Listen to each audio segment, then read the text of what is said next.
say shortly that basically we're starting the new era of Jerusalem. In which year? Let's see who will remember.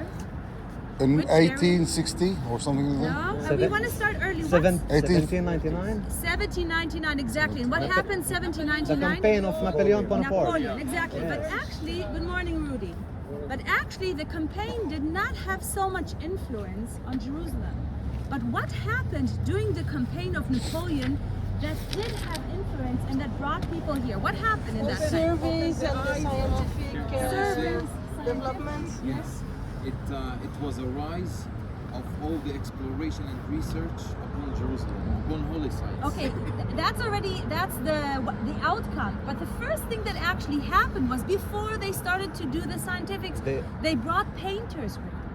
They brought painters who painted the pyramids and the Sphinx and everything in Egypt, and that went back to Europe. Remember, this is a time where you don't have Google Earth, you don't have Google Maps, you don't have Google Photos, and suddenly you have these beautiful major pictures and you see the Orient, and people were captivated. They're like, oh my God, this is so nice, this is so beautiful, we want to go there.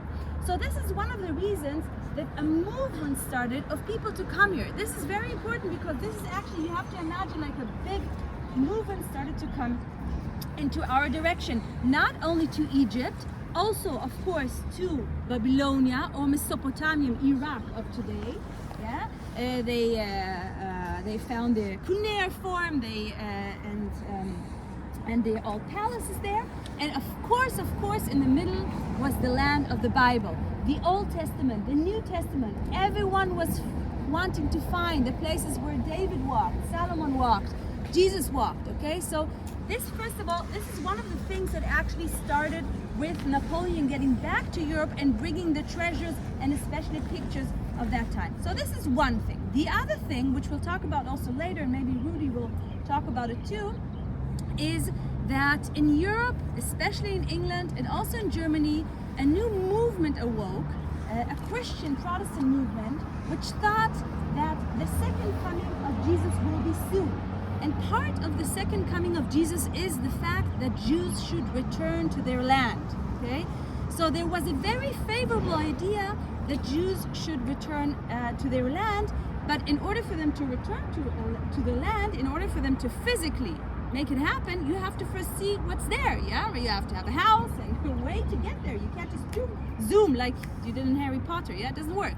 So you have to. So this is the second thing, and the third thing is, which brought movement into this area in the beginning of the 19th century, but very, very slowly, was the fact that there were big pogroms of Jews in Russia. And a huge migration of Jews from Eastern Europe started all over the world. Now, a lot of them went to London, most of them went to America and to the States, but also a small part came here. Not so much to Jerusalem in that time, in the beginning of the 19th century, but anyone knows where they went to? Tzfat, Tiberia, exactly. Oh, you're already 7 months into your course, you know. Hebron and Jerusalem. No, so in that time they didn't come to Jerusalem yet. They more went to the north, Tzfat and Tiberia. A little bit more, but not too many. But less came to Jerusalem because the opportunity wasn't here yet. They had. Did you do the tour in the old city? Yes. Which one? What? It depends which one. The one in the 19th century, the Jewish. No.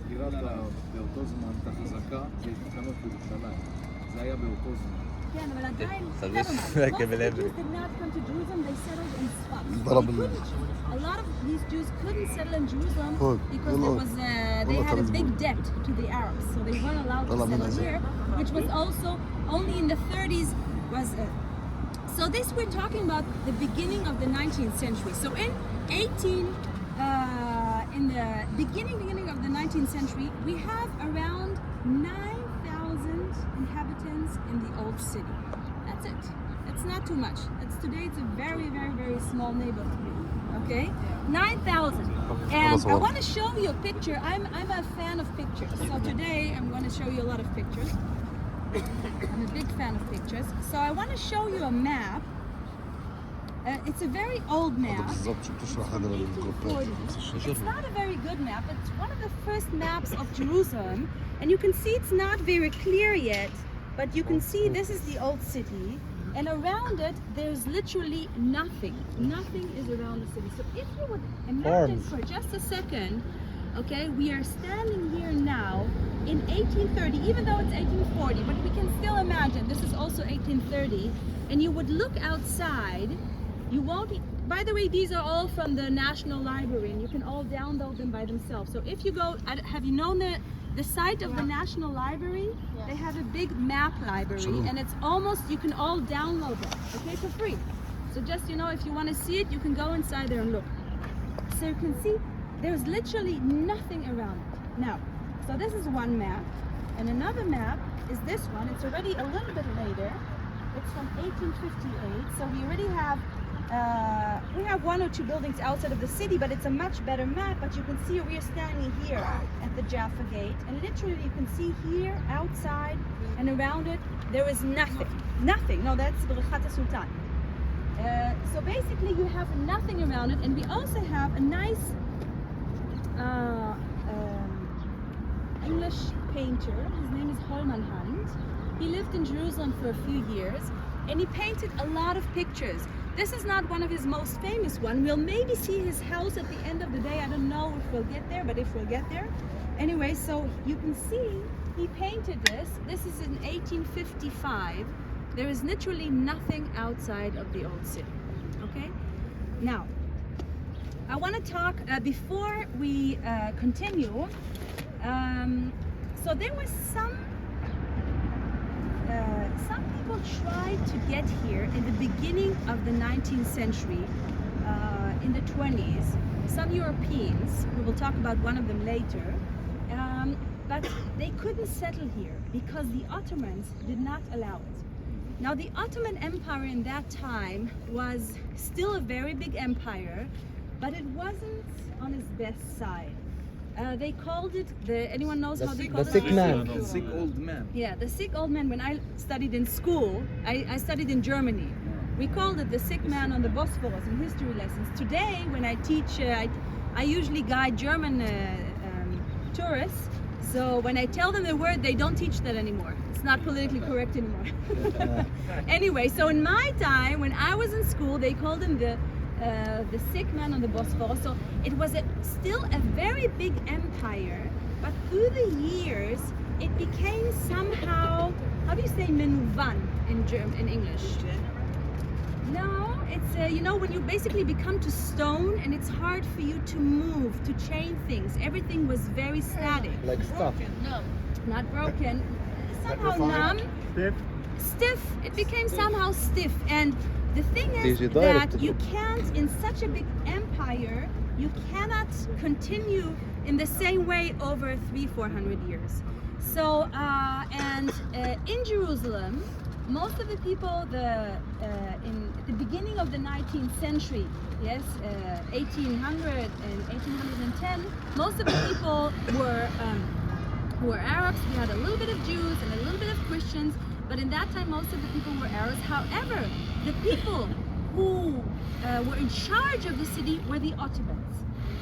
Now, the Ottoman, the governor of the city, this was actually a bought position. Okay, it was given to someone in Istanbul, and it was given to him when I'm saying he had to buy it with a lot of money. And when he came to Jerusalem, what was his major concern?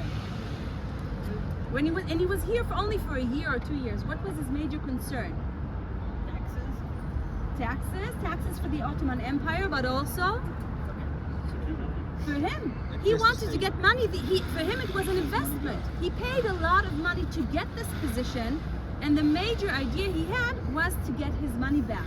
So most of these were not really interested in the situation in Jerusalem, which was very bad because there was no sanitary conditions, and the city was in a very, very bad condition. Now all this starts to change a little bit in 1831. What happened in 1831, which is very important actually to the development of this area? What happened in The Egyptian 1831? influence.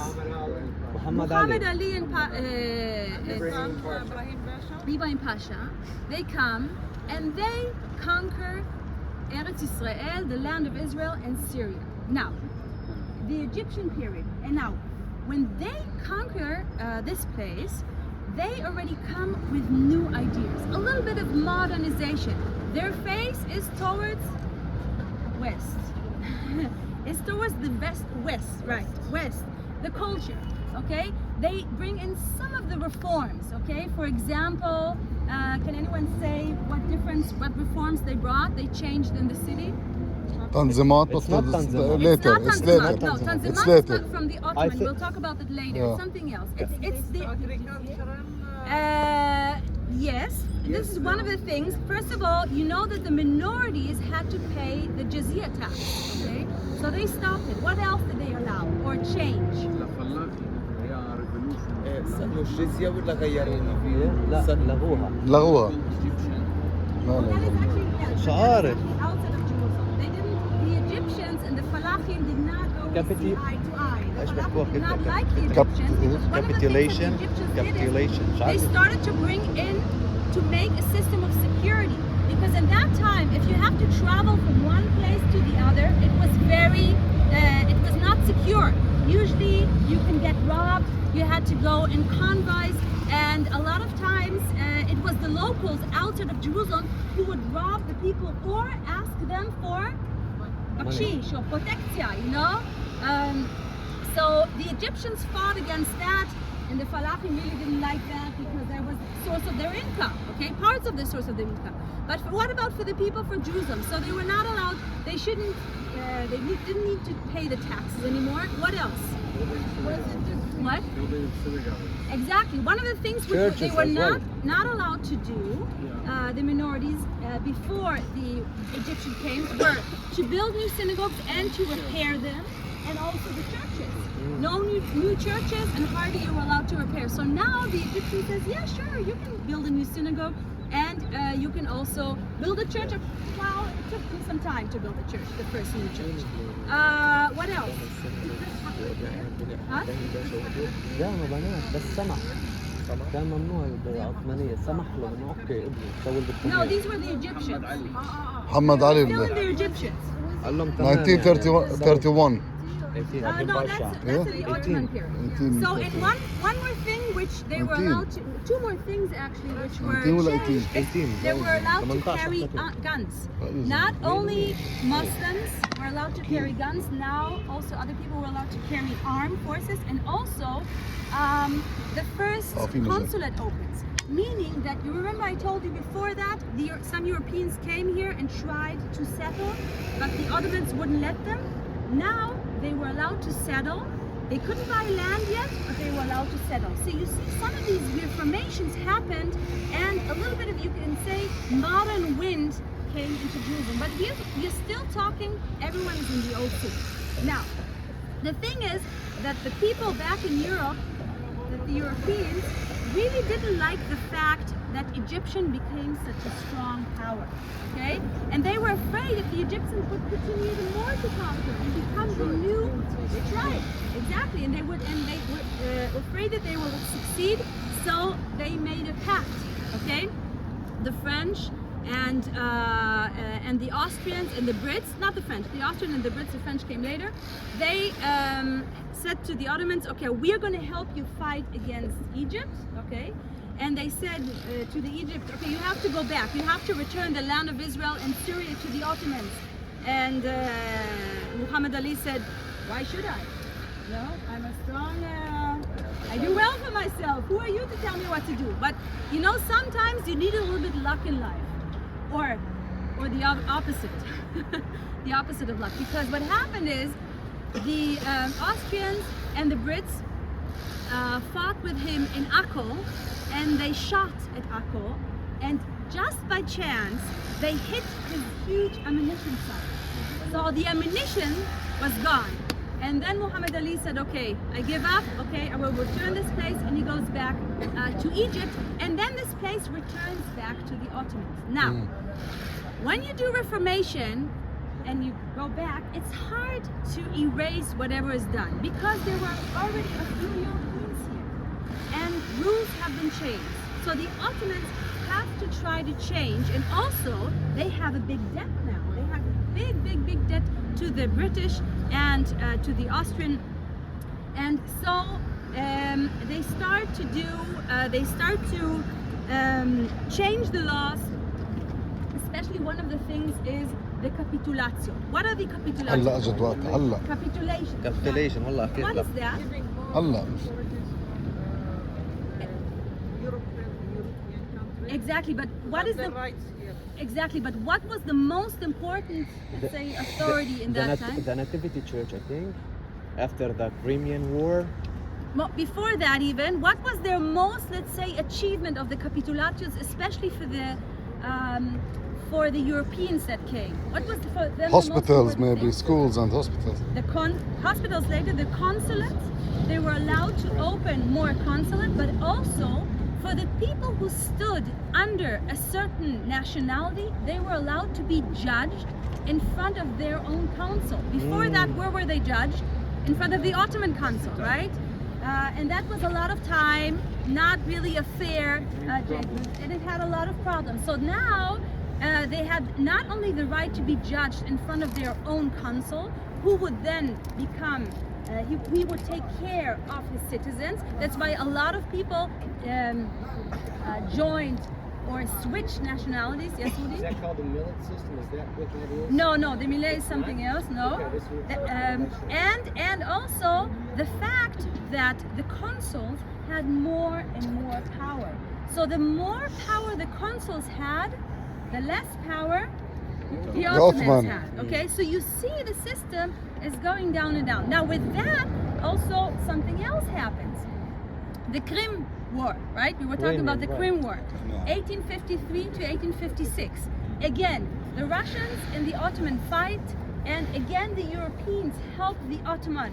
The British, finish that French, war. French, the British, British. the French, and the Austrian, they help the Ottoman, and after that, again, they get more and more rights. So you can see that the Ottoman Empire is crumbling. اه No, ساعدونا so one مظبوط side the Against the Ottoman Russia. Empire is crumbling, and on the other side you have the Europeans which gain more and more power.